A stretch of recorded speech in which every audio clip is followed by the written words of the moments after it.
Baby mama, I'm tired of you. You doing things that a child will do. This video is not for everyone.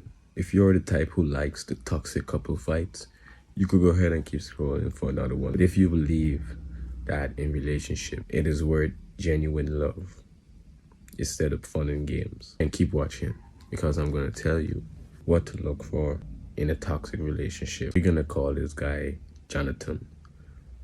I don't know his name, but let's just leave it as Jonathan for now. Jonathan here didn't know he was in a toxic relationship until he got into this toxic relationship. So how could you avoid a toxic relationship? There's 3 signs if someone is toxicity. 1, they lack accountability. They don't know how to say sorry. They don't know how to respect your boundaries. And as anyone in a relationship, there are, must, and will be boundaries. You now have to be the one always showing up and being the bigger one. A relationship should never be like that. Always 50-50 when it comes to emotional stability. If you cannot have stability of your mental health by you both cooperating and showing each other, you're gonna feel depressed. You're probably already living from a fear of losing this loved one. So you need to create a place where you can both be appreciated, both be respected. You're going to be able to know how to communicate with each other on various terms so you can avoid these toxic times. 2, they have a bad relationship with their parents.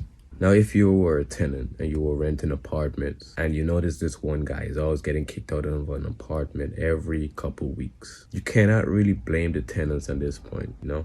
You're gonna have to blame the person getting kicked out. Okay, why is he getting kicked out? If it's not a strategy, then it must be a pattern. Same goes with parents. Now, this is subjective because a lot of parents don't know how to show love. So do not go look into your parents for it. But in most cases, they're right.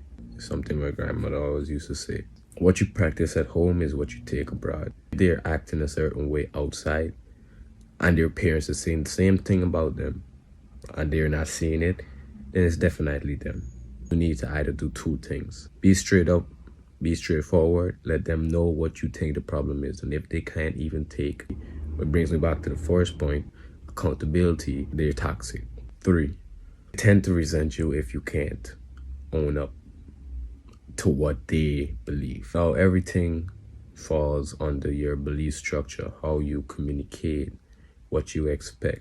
If he or she is expecting a certain trait from you that you know you're not, and they resent you for not being at you, then they're going to be forcing you into becoming somebody you're not.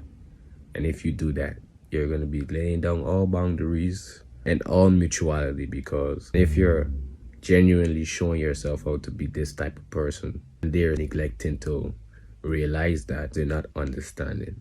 If they're not understanding, they won't be able to accept you for who you are, and they're toxic. It's going to end up forcing you into a mental state by which you can't help but not to be yourself.